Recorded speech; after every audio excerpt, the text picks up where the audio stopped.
now have to build AI infrastructure for 3 industries: for the cloud, for enterprise IT, and for robotics. Well, that's, in the end, that's the world. This is, yeah, we're gonna be the foundation for The world. the world, hopefully, yeah. When you get the chance to sit down with one of the most important business people on earth, Jensen Huang, the founder, president, and CEO of Nvidia, you take as much time as they'll give you. Even though the stock has come down from its highs, it's still pivotal right now. So we had lots to talk about. Take a look. Now, we are trying to figure out whether AI will always be derivative. When I put in a question, in the end, it scrapes everything. But it scrapes everything. I want new. I want something original and not derivative. Will they be able to put it all together and actually suggest that this would be a better way to look at it? It turns out that all of that foundation knowledge is just foundation knowledge.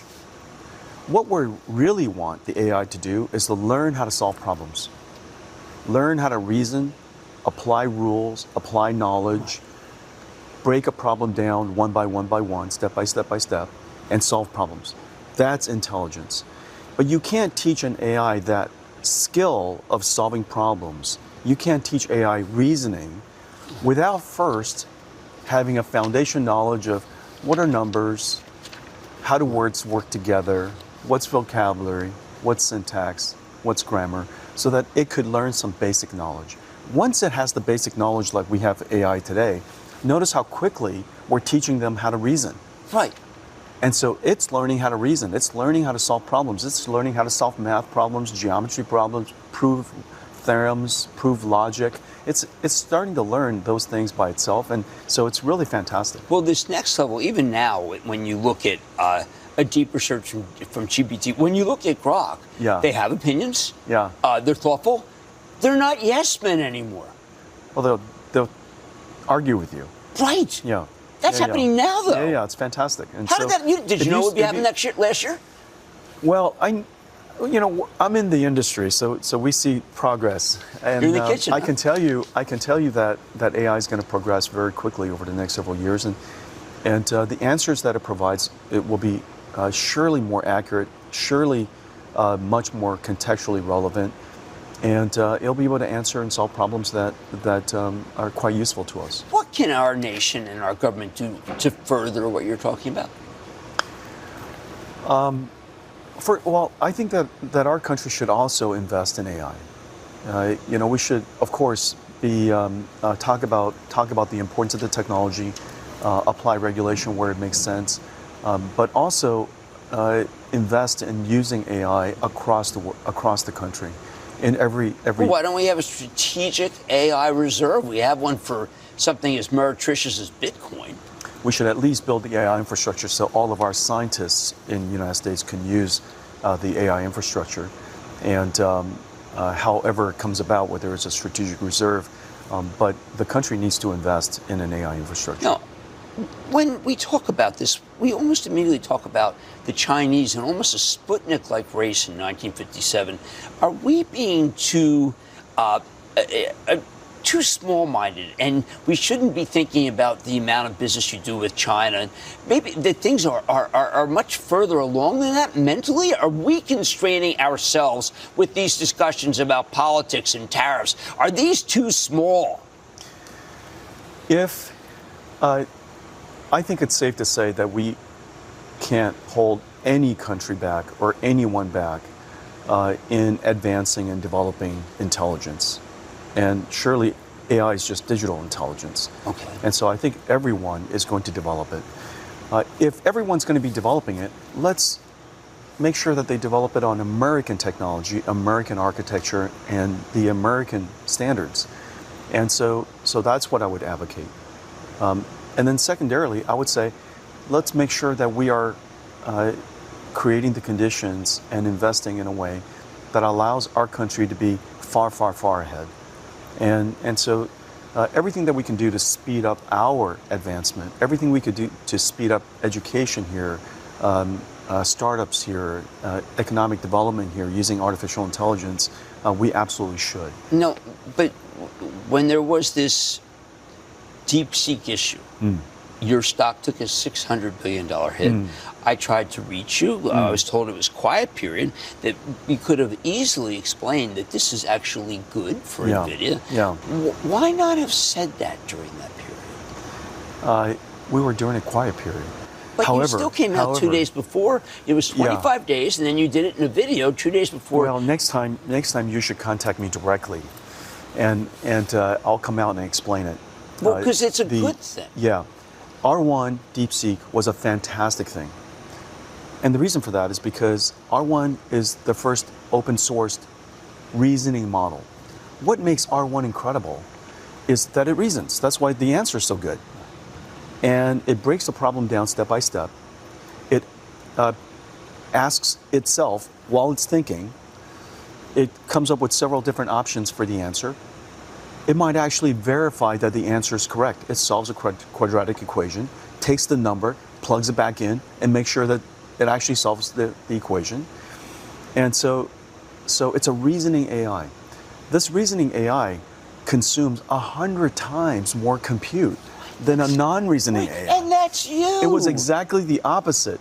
It was the exact opposite conclusion that everybody had. And it actually consumes 100 times more computing. Well, it's kind of amazing because people are threatened by quantum. Quantum may use 1,000 times more compute. Well, we're going to have to go help all the quantum computer companies, and this is going to be the first conference at GTC where we have a quantum day. And so all of my friends in the quantum industry are going to come, and we're working together to create classical quantum hybrid computers, because a computer can't just be quantum, and we like quantum to be able to accelerate many algorithms. And so creating a classical quantum computer using this architecture we call CUDA-Q, it's being adopted by the 2 years, 5 years, 10 years.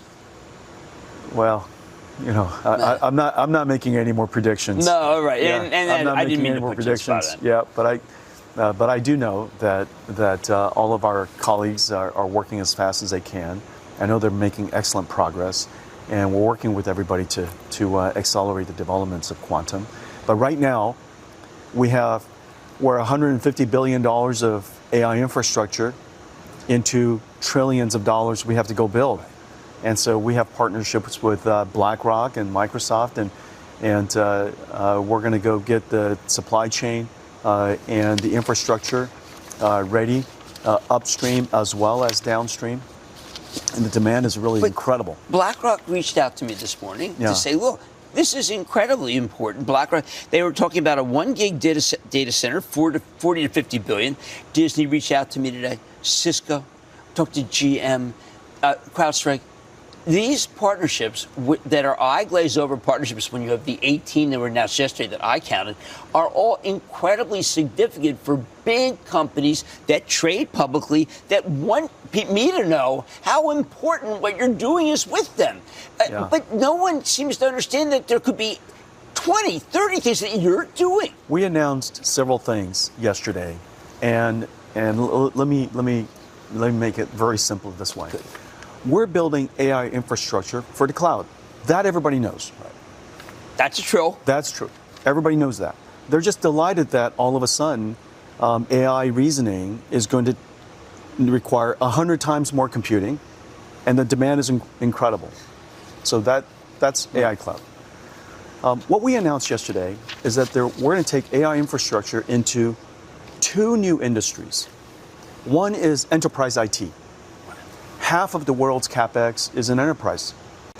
Enterprises, you know, how the economy. It's not consumer people. It's not consumer. It's enterprise, and it's the IT department of enterprise, and so we have to help them integrate AI into the world's companies. Right. And so our partnership with Dell and HPE and Accenture and ServiceNow and CrowdStrike and all these great companies. DDN and NetApp and Vast and all these great companies that we're working with are going to reinvent the enterprise IT with new AI infrastructure. And then the third growth opportunity for us now is AI for robotics. Before you have robots, you have to do AI for robotics. They have to be smart. Right. And so that's going to take mountains of infrastructure as well. And so we now have to build AI infrastructure for 3 industries: for the cloud, for enterprise IT, and for robotics. Well, that's, in the end, that's the world. This is, yeah, we're gonna be the foundation for The world. the world, hopefully, yeah. One company? Oh, we have Years ahead? We have tons of partners. Look at us. You know, just about every company in the world's, just about every company in every industry is here. It's incredible. We have car companies, healthcare companies. Of course, the entire computer industry is here. Well, I mean, let's say I have that robot that's in my house. It's joining me, pouring me a good cup of Joe. How many Reuben, I don't know, chips that will have, how many will it have of yours? Well, it only needs one of these. Oh, thank heavens. One $40,000 chip there? No, it's a smaller version. Oh, okay. It has one version that sits in the computer, inside the robot. But don't forget, there's a data center, a whole AI infrastructure, supercomputers, teaching the AI to run on this computer, to do its job, do its tasks. And so the AI that's in the data center is gigantic, and you see these systems behind us.